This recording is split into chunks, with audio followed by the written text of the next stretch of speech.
Vouloir l'impossible, c'est cela qui est difficile à tenir.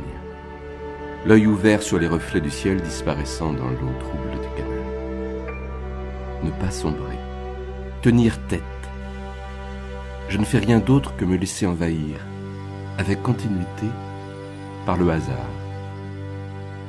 Sortir de la confusion sans se figer. Ça ne peut plus durer comme ça. Il se passe quelque chose de différent chaque jour. Ça continue. Ça va continuer. Ce n'est pas impossible.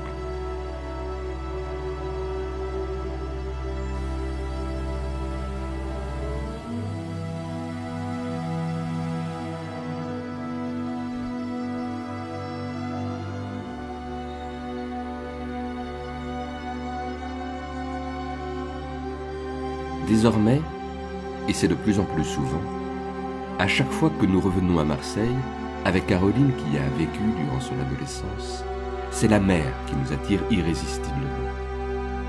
Notre point de mire, la mer.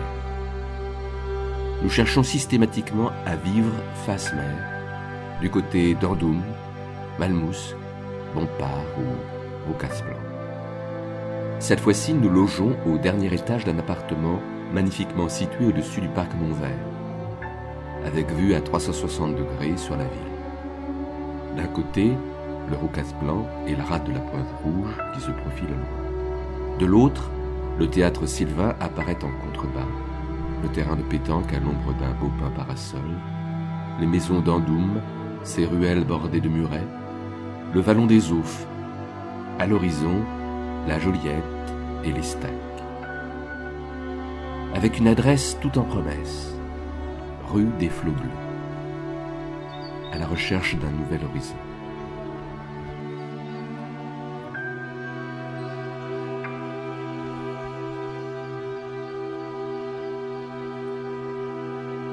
Boulevard de la Rade, boulevard de Taza, boulevard Tolstoï, chemin de la Batterie des Lions, chemin du Génie, impasse Hassani, impasse Capricieuse, impasse de la Batterie des Lions, impasse des Pêcheurs, impasse du Mirage, impasse du Rif, pont de la Fausse Monnaie, rue des Barbus, rue des Braves, rue des Ports du Sud, rue des 80, rue du Grand Balcon, rue Homère, rue Montplaisir, rue Val-à-Calanque, traverse de la Batterie de Malmousse, traverse de la Cascade, traverse des Mèches, traverse du Frioul, traverse Paradis.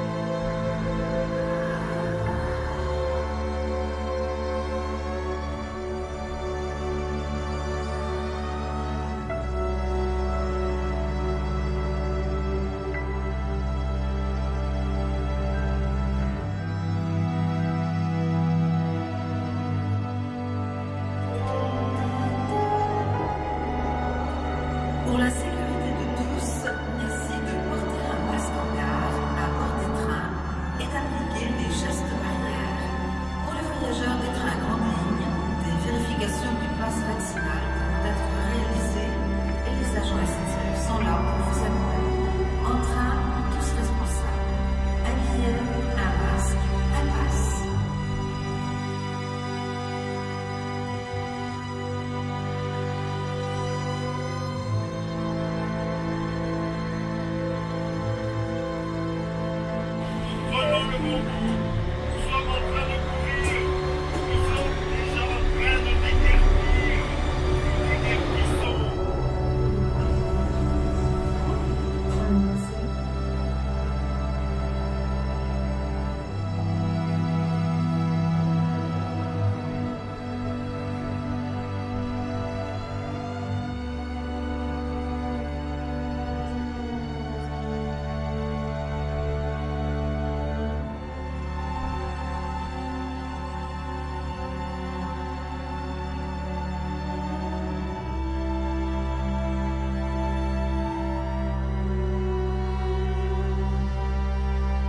Se rendre à pied avec Caroline et Nina dans la calanque de Marseille vert, c'est pousser un peu plus loin nos investigations.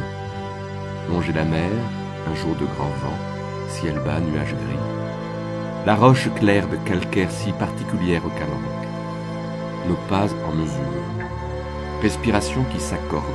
Sentiment de bout du monde à quelques heures du centre-ville. Il faut prendre plusieurs bus. Leur taille se réduit à chaque changement. Dans le dernier, la conversation attendrissante entre une vieille dame qui habite Canelongue et rentre de la ville les bras chargés de courses, et le chauffeur du bus, enjoué, qui écoute la musique de Simon Garfunkel dans son minibus et tarde à partir, laissant l'impression fausse qu'il préfère écouter sa musique plutôt que de faire son travail et démarrer son véhicule. La vieille dame lui en fait la réflexion sans même le regarder. C'est un jeu entre eux. Ils se connaissent depuis longtemps. Dans son côté pince sans rire, je retrouve le souvenir ému de ma grand-mère, Denise.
Dans ces lieux qu'on connaît par cœur, ceux qui nous ont attirés dès le premier jour, comme le Panier à Marseille, première invitation en tant qu'auteur au CIPM, en garde des traces pour toujours, mais avec lesquels, depuis, on maintient désormais une distance ambiguë, un peu honteuse, comme une réaction à leur lente mais inexorable gentrification de lieux touristiques, hésitant à y retourner, à s'y promener et à y prendre des photos.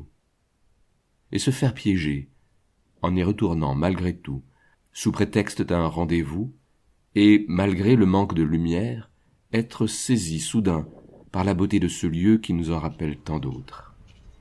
La prolifération des tags sur la pierre ocre des murs, pour eux, pareils à ceux qui envahissent murs et portes de Berlin, comme une prolifique végétation aux couleurs criardes.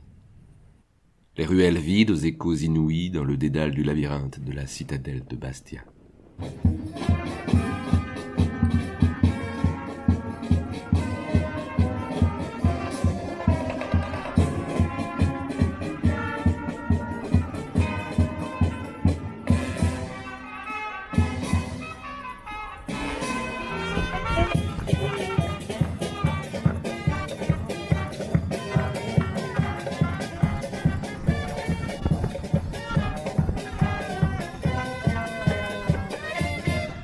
Notre objectif est de participer à la construction d'une communauté pluridisciplinaire de scientifiques.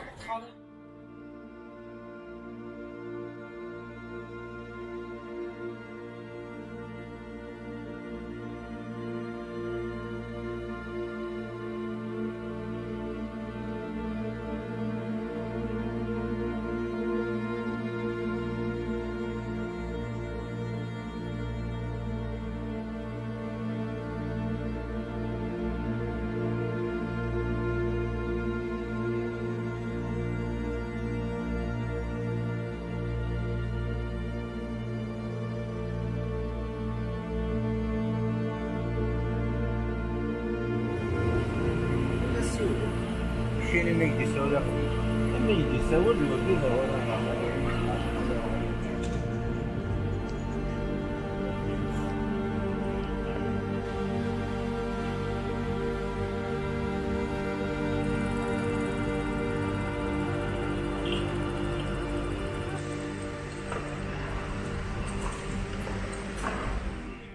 La mise en place par la bibliothèque François Villon, en lien avec l'association Labomatique, d'une série de 4 séances d'ateliers conduits par l'architecte et cinéaste Sarah Klingemann, afin de tourner un court documentaire sur la cité Chauffournier, qu'on appelle aussi la Cité Rouge, située juste derrière le siège du Parti communiste, dans le 19e arrondissement, a tout de suite attiré plusieurs participants motivés, qui ont suivi l'ensemble des ateliers. La visite du lieu, avec prise d'images, le tournage de séquences vidéo, les entretiens avec les habitants croisés sur place et les enregistrements sonores. Mais également l'atelier d'écriture que j'ai eu plaisir de mener avec eux, ainsi qu'un second tournage avec une visite de plusieurs appartements de la cité. Entre les participants, d'âge et de milieux différents, mais ayant tous une sensibilité à l'image et au son, une envie de découvrir ce lieu, d'aller à la rencontre de ses habitants. Une complicité inédite de travail s'est tout de suite ressentie. Chacun acceptant de filmer et de prendre le son à tour de rôle, d'écrire et de lire son texte également, de proposer enfin, lors de la dernière séance de dérochage avec la vidéaste, des pistes de fil rouge sur la forme que pourrait prendre le montage de Sarah Klingemann. Impatient de découvrir le film qui sera projeté le mois prochain. Il y a des lieux inaccessibles, des lieux qui nous fascinent, des scènes à ciel ouvert, des vides à combler, des balcons au-dessus de la ville et du vide en dessous. On s'y sent tout petit et immense à la fois. Il y a des lieux secrets, des lieux intimes. Un lieu favorable, mais à quoi ? Demande Sereine Berlotier dans Habiter, Traces et Trajets, édité par Esther Maudier chez Les Inaperçus en 2019, avec des peintures de Jérémy Hiraud. À son propre oubli peut-être, à la distance, au départ, un lieu favorable au départ et à son retour.